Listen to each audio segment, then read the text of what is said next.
मध्य प्रदेश की खंडवा लोकसभा सीट पर कांग्रेस प्रत्याशी का नाम लंबे इंतजार के बाद पार्टी ने ऐलान कर दिया है। लेकिन इस सीट से कांग्रेस के दमदार नेता और पूर्व केंद्रीय मंत्री कांग्रेस नेता अरुण यादव का नाम आते आते आखिर क्यों रह गया और उनकी जगह नरेंद्र पटेल को पार्टी ने यहां से क्यों उम्मीदवार बनाया, ये बड़ा सवाल है। आपको ये भी बताएंगे। लेकिन सबसे पहले आपको ये बताते हैं कि कौन है नरेंद्र पटेल, जिन्हें कांग्रेस ने खंडवा लोकसभा सीट से अपना प्रत्याशी बनाया है। नरेंद्र पटेल को अरुण यादव का करीबी समर्थक माना जाता है और 2023 के विधानसभा चुनाव में कांग्रेस ने बड़वा विधानसभा सीट से उन्हें अपना उम्मीदवार बनाया था, जहां से ये चुनाव हार गए थे। लेकिन उसके बावजूद भी इन्हें पार्टी ने लोकसभा का टिकट दिया है, जिसको लेकर तमाम सवाल उठ रहे हैं।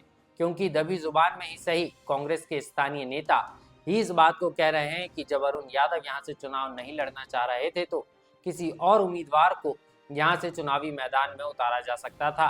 लेकिन नरेंद्र पटेल को ही क्यों उम्मीदवार बनाया गया? सवाल ये भी है कि आखिर अरुण यादव खंडवा लोकसभा सीट से क्यों मैदान में नहीं उतरे, क्योंकि वह गुना से केंद्रीय मंत्री ज्योतिरादित्य सिंधिया के सामने चुनाव लड़ने को तैयार थे, लेकिन खंडवा से नहीं, जबकि वह खंडवा से ही आते हैं। और हुआ यूं कि अरुण यादव गुना से लड़ना चाहते थे, लेकिन यहां से राव यादवेंद्र सिंह को पार्टी ने मैदान में उतार दिया और खंडवा सीट होल्ड कर ली, जिसके बाद माना जा रहा था कि अरुण यादव को खंडवा सीट से कांग्रेस प्रत्याशी होंगे, क्योंकि पार्टी नेतृत्व भी यही चाह रहा था कि खंडवा से अरुण यादव ही चुनाव लड़ें, जिसके कारण पार्टी इतने दिनों तक लगातार अरुण यादव को मनाने की कोशिश करती रही। लेकिन सवाल ये भी है कि क्या खंडवा लोकसभा सीट से कांग्रेस ने बीजेपी को वॉकओवर दे दिया है? क्योंकि अगर अरुण यादव को चुनाव मैदान में नहीं उतरना था तो इतनी देरी करने के क्या मायने?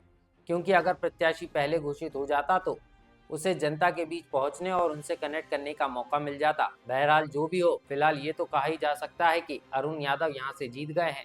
लेकिन क्या खंडवा लोकसभा सीट कांग्रेस जीत पाएगी? ये तो आने वाला वक्त ही बताएगा। लोकमत के लिए भोपाल से आकाश सेन की रिपोर्ट।